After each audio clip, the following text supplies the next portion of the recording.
అందరికీ నమస్కారం. మన కథన్వేషి జర్నీ ఛానల్కి స్వాగతం. మీకోసం మంచి సమాచారం, కథలు, విజ్ఞానంతో నిండిన కంటెంట్ తీసుకొస్తున్నాం. వీడియో మొదలయ్యే ముందు దయచేసి ఛానల్ను సబ్స్క్రైబ్ చేయండి, లైక్ చేయండి, మీ ఫ్రెండ్స్ అండ్ ఫ్యామిలీకి షేర్ చేయండి. మీ ప్రోత్సాహమే మాకు మరింత మంచి కంటెంట్ తయారు చేయడానికి ప్రేరణ. సంవత్సరం 1897. ప్రదేశం దక్షిణాఫ్రికాలోని డర్బన్. ఒక తండ్రి తన 3 పిల్లల భవిష్యత్తు గురించి ఒక తీవ్రమైన సందిగ్ధంలో ఉన్నాడు. యూరోపియన్ పాఠశాలల్లో భారతీయులకు ప్రవేశం లేదు. మిషనరీ స్కూల్స్లోని ఆంగ్ల మాధ్యమం ఆయనకు నచ్చలేదు. ఆ తండ్రి మరెవరో కాదు, మోహన్ దాస్ కరమ్చంద్ గాంధీ. తన పిల్లల చదువు కోసం ఆయన చేసిన ఆ ప్రయోగాలేంటి? ఈరోజు మనం గాంధీగారి ఆత్మకథ సత్యశోధన ఆధారంగా ఈ విషయాన్ని లోతుగా పరిశీలిద్దాం. ఇక్కడ ఆసక్తికరమైన విషయం ఏంటంటే గాంధీ గారు విద్యను కేవలం అక్షరజ్ఞానంగా చూడలేదు. ఆయనకు మాతృభాష, తల్లిదండ్రుల వద్ద ఉండే శిక్షణ అంటే ఆ అనుభవపూర్వకమైన జ్ఞానం, వీటికి చాలా ప్రాధాన్యత ఇచ్చారు. అంటే బడి చదువు కంటే కూడానా? అందుకే కదా ఇంట్లో ఒక ఇంగ్లీష్ టీచర్ను పెట్టడం, తనే స్వయంగా చెప్పడం, ఇలాంటి ప్రయత్నాలు చేశారు. కాని అవేవీ ఆయనకు పూర్తి సంతృప్తినివ్వలేదు. నిజమే. ఆ ప్రయోగాలు అసంపూర్ణమని ఆయనే ఒప్పుకున్నారు కదా.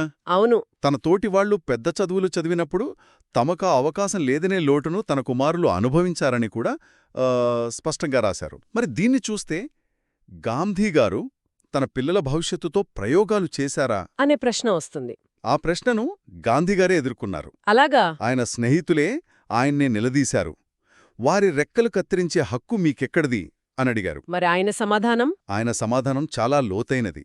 తన పిల్లలు పాఠశాల విద్యకు దూరమైనా సరే వాళ్లు ఎప్పుడూ తల్లిదండ్రులతో కలిసి ఉండటం వల్ల ఒక అనుభవాల పాఠశాలలో శిక్షణ పొందారని నమ్మారు. అనుభవాల పాఠశాల అంటే నిరాడంబరత, సేవాభావం ఇవన్నీ నేర్చుకున్నారని ఆయన చాలా గట్టిగా వాదించారు.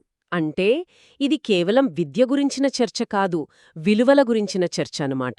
ఖచ్చితంగా. తన పిల్లలకు అక్షరజ్ఞానం కంటే కూడా స్వేచ్ఛ, ఆత్మగౌరవం లాంటి విషయాల్లో ఒక ఆచరణాత్మక పాఠం నేర్పాలనుకున్నారు. అవును. ఆయన మాటల్లోనే చెప్పాలంటే ఆయనే అన్నట్టు స్వేచ్ఛకు అక్షరజ్ఞానానికి మధ్య ఎంచుకోవాల్సి వస్తే అక్షరజ్ఞానం కంటే స్వేచ్ఛ 1000 రెట్లు ఉత్తమమైనదని ఎవరూ చెప్పరు అనంటారు. ఈ ఒక్క వాక్యం ఇదే ఆయన విద్యా తత్వశాస్త్రానికి మూలం. 1920లో ఆయన విద్యార్థులకు పిలుపునిచ్చింది కూడా అందుకే. ఆ బానిసత్వపు కోటలుగా భావించిన స్కూల్స్, కాలేజీలను వదిలేయమని చెప్పడం వెనుకున్న ప్రేరణ ఇదే. ఇప్పుడు మనం ఇదంతా చర్చించాక ఒక ప్రశ్న మిగిలిపోతుంది. చెప్పండి. తీవ్రమైన పోటీ ఉన్న యామధునిక ప్రపంచంలో మరి గాంధీగారి విద్యా సిద్ధాంతాలకు ఎంతవరకు ప్రాసంగికత ఉంది? నిజమే.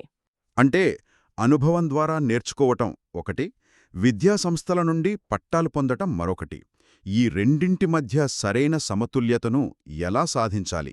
ఇది మనమందరం ఆలోచించాల్సిన విషయం.